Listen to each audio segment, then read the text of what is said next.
And honestly, you can't be a perfectionist and have to have everything so damn perfect before it goes out. You just gotta get things out sometimes.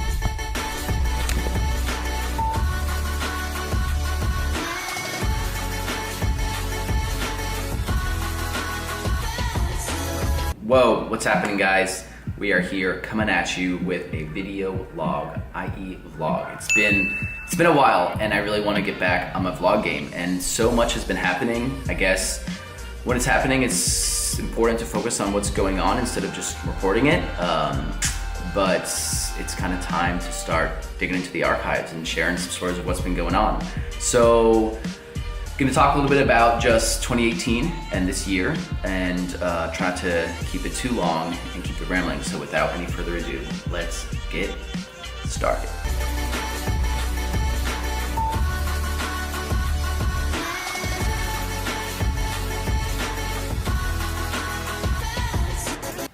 So this year, what's been happening? Well, a huge focus of 2018 for me has been rebranding my business.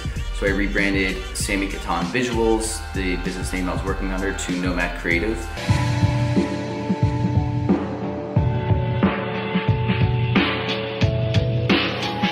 It's not just me and the film work I do, but it is a production company composing all the individuals that I've worked with, the filmmakers, the editors. I have a whole suite of people that I'm blessed to have access to that I bring on for work. So by working together with everyone, And one of the biggest things about rebranding into Nomad Creative is the focus that the business has. So the goal is to create media for businesses of purpose. And in addition to that, work in general videography, get hired to do weddings and some aerial shoots, but at the same time, you really have to choose a niche to truly make yourself different, make yourself specialized, make yourself unique and desirable to the world and clients and people who want their stories told. So we've had a really great 2018. January started off going to CES in Las Vegas, probably a place I wouldn't expect to go with a lot of the environmental and social work that I do. And I have to say, I enjoyed Las Vegas so much more than I thought I would. It's just ridiculous. Like in the building, the Venetian, there's a canal on the 4th floor with a guy in a gondola paddling around. It's just make you feel in Italy. It's absurd, it's ridiculous. But went there with a bunch of really amazing, like high energy young entrepreneurs from the Florida area. Had a great time, made some great connections, and so it was a great start to the year. Let's see, a little bit after that, went to the Bahamas with Beneath the Waves.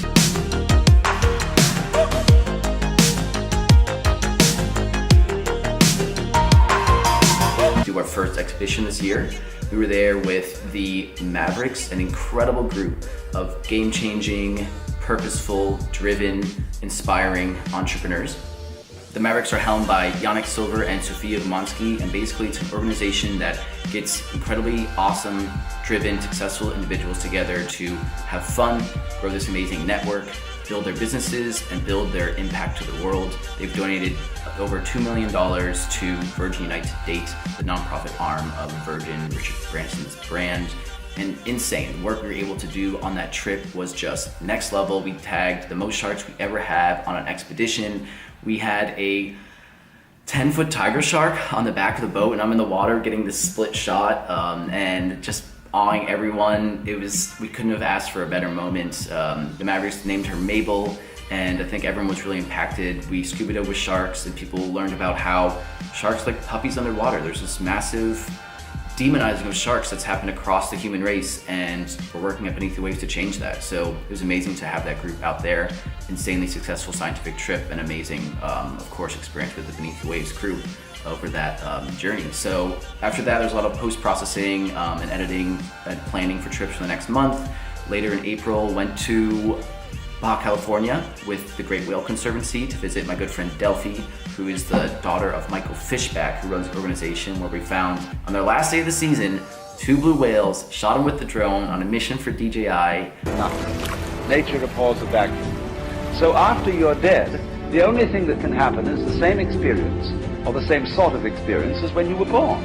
I don't know, I can pass through this life happily now after experiencing something like that. I mean, hearing the sound of this animal when it comes out of the water to breathe, and it gets like 6 or 7 or 8 breaths and then goes back down. So it's like this Mission Impossible, James Bond mission to capture the shot in the right angles and perspective before it disappears. So that was incredible. And then headed down to hang out with my buddy Stefano.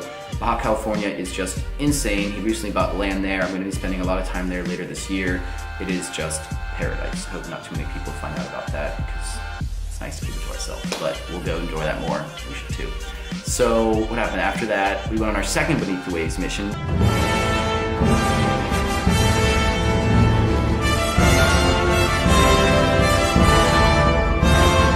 Which was the most successful trip to date after the February one to the Bahamas, because we're working on a shark sanctuary initiative there.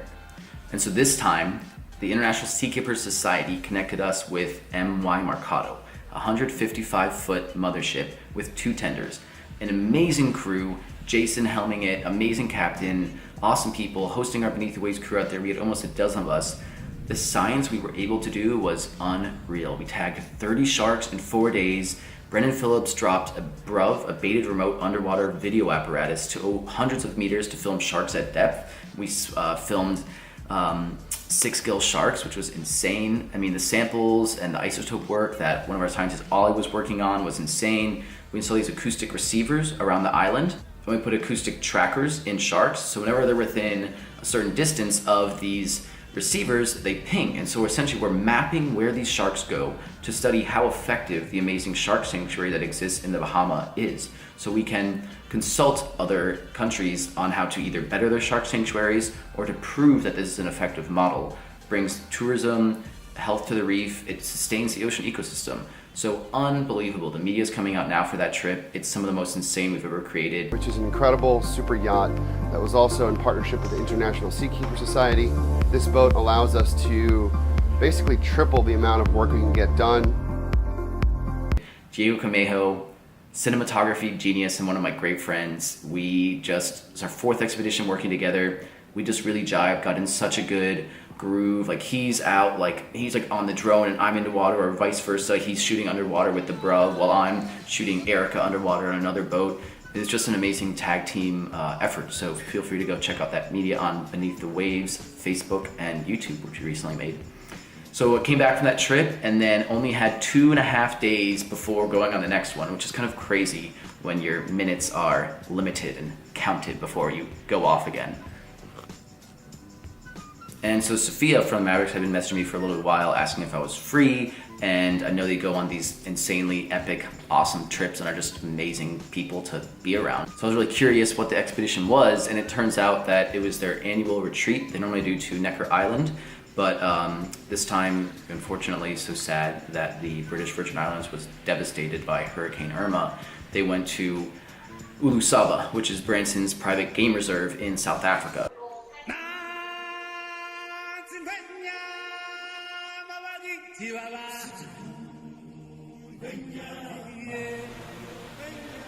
So I joined them on this trip, conducting the media, the video, and the photos of the trip, and unreal. Absolutely insane. Trip of a lifetime. Everyone felt that way. I mean, we were there for 6-7 days and started off in Johannesburg, and the Mavericks coached local entrepreneurs. I mean, the history of South Africa and apartheid, the systematic racism that was in law of having locals, Africans, South Africans, not allowed to live in the central city and living in townships outside of Johannesburg. Unbelievable. So we visited Nelson Mandela's house and learned about his story, and there's so many issues and problems in South Africa that these entrepreneurs are tackling. So to document that and see some other filmmakers there, talk to them, mentor them a little bit, and just see what the knowledge the Mavericks were shedding on these individuals was incredible. Then we headed to the game reserve, which was just heaven on earth. It's literally the tagline, the motto of Ulusaba, and it's nothing less. I mean, there's like this Pride Rock, Lion King Rock Lodge looking over the whole savannah. It's very shrubby and there's a lot of trees. There are some big trees that are like spotted around the area, but overall it's not too high, maybe like scattered shrub is like the best definition, but basically we just drove through all these roads that our incredible guides and hosts of like the crew at Lulu Saba knew so well. We were taken care of so well by the staff there. The things that we saw was just insane. It's like, do you want to go see the leopard that just killed an impala that's hanging in a tree with a hyena underneath waiting for him to drop the food? Do you want to go hang out with the giraffes? Do you want to look for the elephants like bathing in the afternoon sun in the river? Do you want to go see the lions and see if we can like watch them make a kill? Or do you want to go hunt for the wild dogs, which are insanely rare and Richard's favorite animal? So his vehicle was always going for the wild dogs, which the couple of times I went in that vehicle, we were able to see the wild dogs on a hunt and the hyenas following them to take their kill. And the way the wild dogs outsmarted the hyenas, left them in the dust while their alpha male made a kill, and he called the tribe back and all the dogs are eating it, and the hyenas come out of nowhere and they take the carcass and the dogs didn't fight them, so then the hyenas got their piece. But before, the dogs were just going ravenous on this carcass, like eating it as fast as possible. And the people there, I mean, we've been there a lot, like Branson and the incredible guides said it was one of the coolest things they've ever seen there. So to get to experience that, unbelievable. So I made lots of really good friends, just an amazing community over there at the Mavericks. And the video for that trip as well is out on Facebook recently. You can go to my Facebook page and check it out, or check out the Mavericks. So what happened? Last month was a lot of editing of like the Meet the Waves piece and the Mavericks piece. There's a lot of time in post-production, but it's nice to get in a healthy routine with exercise and healthy diet. Playing soccer locally at an indoor soccer court, playing soccer tennis with my good buddy Kevin, and just sort of taking a break from a non-stop first 5-6 months. Pretty much the year, half of the year is almost done, and Nomad Creative has had one hell of a start to the year. So I'm focusing this month just on continuing to build the business, focus on the vision and sales, which is something, honestly, in the past, my business model was just to do whatever I wanted to. It's like, I want to go to Costa Rica, I want to shoot this, and was able to do that more or less, which is really amazing. But to run a truly sustainable business that can support you in so many different ways, you just really need to tend it the way a business needs to properly be run. So we had our first shoot this month over at WeWork in Miami. They had the first Fireside Chat at Time 100 series, so it was amazing to be a part of that. Brought Diego on to shoot because he's a genius and it's amazing and awesome to shoot together. So we went there together, amazing event. That was just on Wednesday. So yeah, going into the post-production mode there while building clients and sort of continuing to build my business and establish more here in South Florida, in Jupiter, where I currently am. So that's what's up, that's what's going on. I think that's long enough. Could have condensed it all into super like Cosmo epically edited video, but it just takes a lot of time and working on a lot of client projects right now. So I didn't want to wait forever before I got this video out. And honestly, you can't be a perfectionist and have to have everything so damn perfect before it goes out. You just gotta get things out sometimes. I haven't vlogged in forever, but I've been wanting to, but I want it to be perfect. Whatever. Maybe I'm talking really fast in this because I'm excited and super high energy, but it's awesome, and you have to make commitments and really big moves when you're in these high energy states, because you gotta make hay when the sun is shining. So continuing to really maintain my health. I had this thing with my neck and my back, so I've been going to a chiropractor, changing my seating posture, doing a lot of yoga, get these like yoga blocks and lay down and open up my shoulders. So doing some self-healing as well. Chiropractic wasn't as effective as I hoped it would be, and started to get a little frustrating when I would go in and there wouldn't be a crack, because then there's like something wrong with you. But I've just taken my health more into my own hands instead of feeling like I need to go out to these practitioners.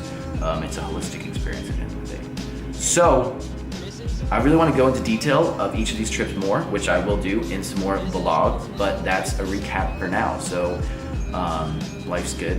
I wish all of you guys the best. And as I learned from my good friends at the Mavericks, you can have dreams and build them into a business that supports you the way you want to be supported. And like, business is not just about money, and money more or less is energy.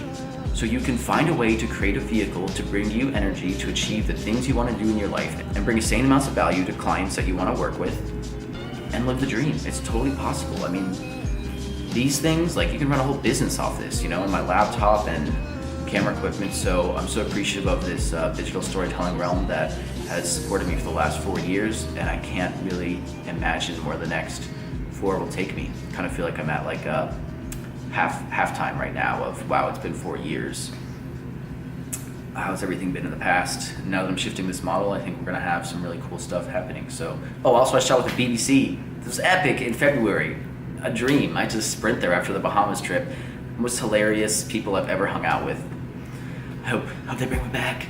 I hope to shoot with them again. Hopefully there'll be a shoot this June. So yeah, crikey. So yeah, it was good to hang out with some proper Brits and have a great time with Mary, Max, and Mark. So yeah, that's all for now before I keep rambling. Bang, bang. Hope everything's good. Much love, guys. Follow your dream because it's tough. It's hard. Don't get me wrong. But when the victories happen, it's the best thing in the world, and you'll have the coolest, most best energy coming out of your body possible, and apply yourself to the universe and fulfill your destiny. So that's all for now. Adios.